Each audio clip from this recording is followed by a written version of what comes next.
let's do this.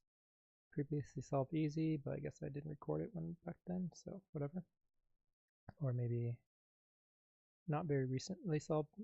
Anyways, given two strings s and goal, return true if and only true if s can become goal after some number of shifts on s. The shift on s consists of moving the leftmost character s to the rightmost position. So shifting this thing becomes that thing.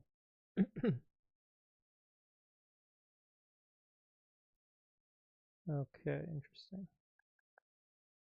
A, B, C, D, E, B, C, D, E, A.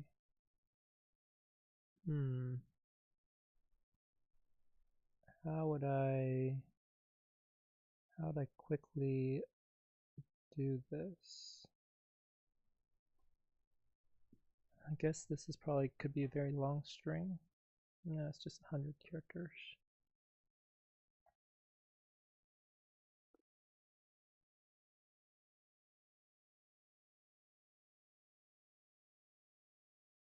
Characters. So cycles. Somehow the cycle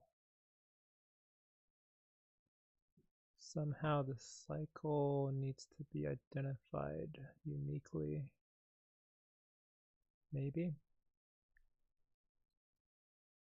Okay, let's think about a couple ideas here. ABC versus BCA versus CAB. So these in theory should be returning true. If any of them were the input and any of them were the output, or any of the input and any of the goal. Alright, let's think about this in terms of numbers, maybe. So 0, 1, 2, 1, 2, 0. No. Yeah, 1, 2, 0. 2, 0, 1.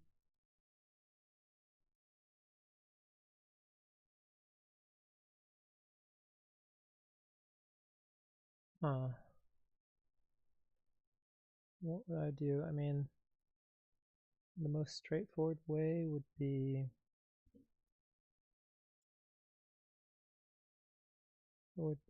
like converting it to an array and then, or maybe not even an array, a double-ended queue,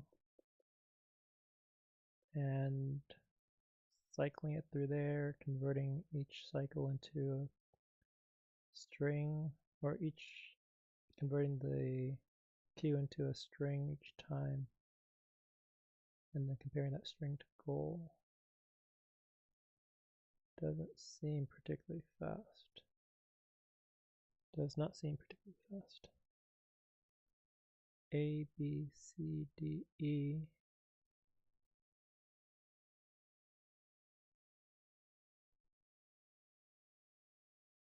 C, D, E, A, B. C, D, E, A, B.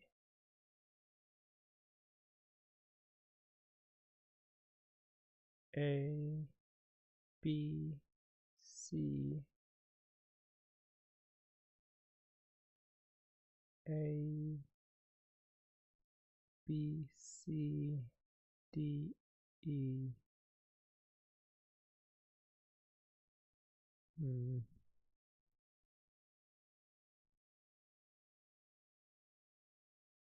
So I mean that if I can just swap these, it doesn't really matter.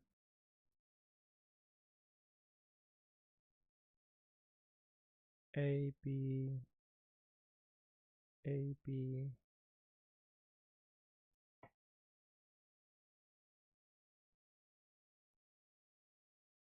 A, B,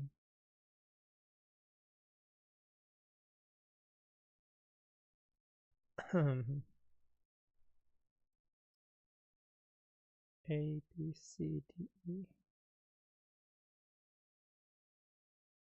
Maybe I'm overthinking this. This is supposed to be easy, right? And it's not like it's part 1 versus part 2.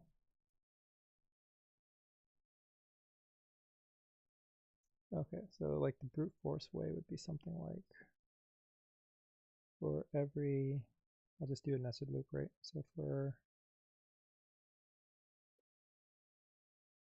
no, is nested loop here really? Okay, slightly complicated easy way. So convert it into a double-ended queue.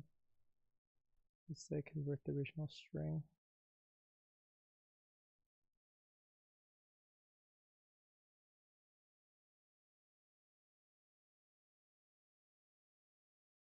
And then n is the length for every index in range n, or for every time iterating through n times. I guess I can just do a simple check first. If s equals goal, return true. There will be something here that returns true in the for loop, and then return false at the end. Here I'm going to cycle, so I pop the left side, append to the right side. So double-ended queue appends popping left, popping the front.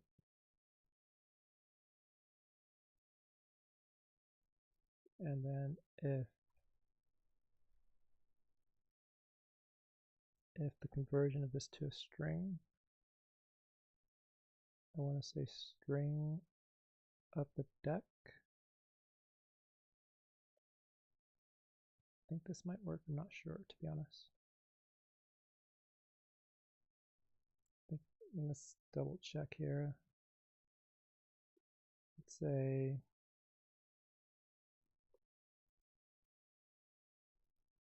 so it converts it into a double-ended queue, and then it says print string of the deck. Let's see if that syntax is correct.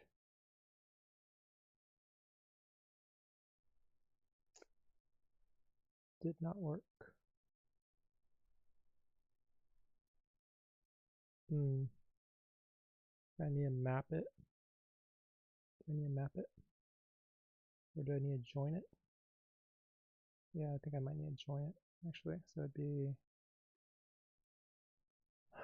join the deck with empty characters between the concatenation. Okay, yeah, so converting it to string is not correct.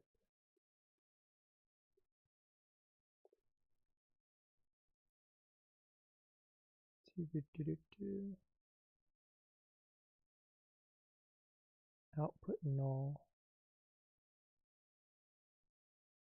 Well, that would explain it.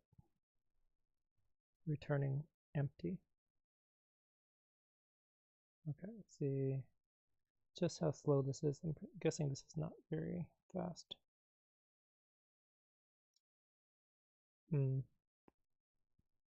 How unsatisfying, huh? But if they wanted harder, or if they were trying to enforce kind of better techniques, I think they probably would have used a longer string. This is pretty much the nested for loop. Well, yeah, I think this is a nested for loop because this statement itself is like n of n. It's not constant time. Where n is length of the string.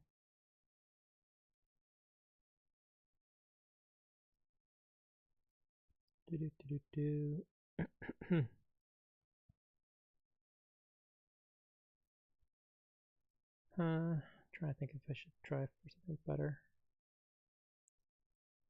The fact that the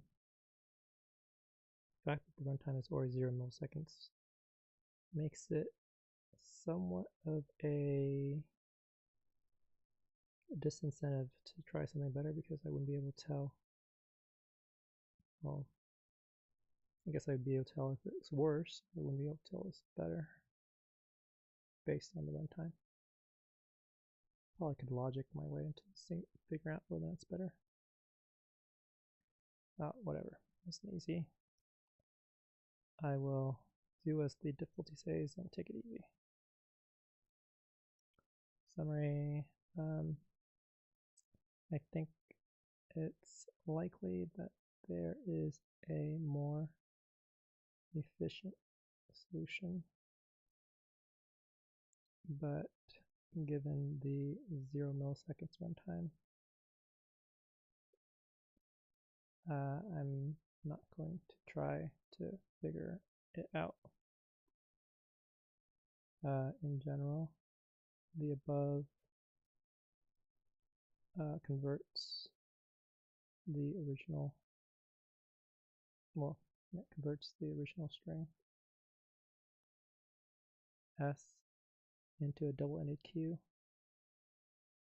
in order for so that it's easy to cycle the first character to the back, then convert that Q back into a string by join, and compare strings, or compare that to the goal string. Yeah. Complexity is going to be O of n squared, where n is the length of the string, of the strings. This is because there are n cycles in the for loop, where each cycle does an O of n operation in joining the double-ended Q structure into a string. Space complexity is going to be O of n, since the Q will have n characters, and you are yeah. All right, cool beans.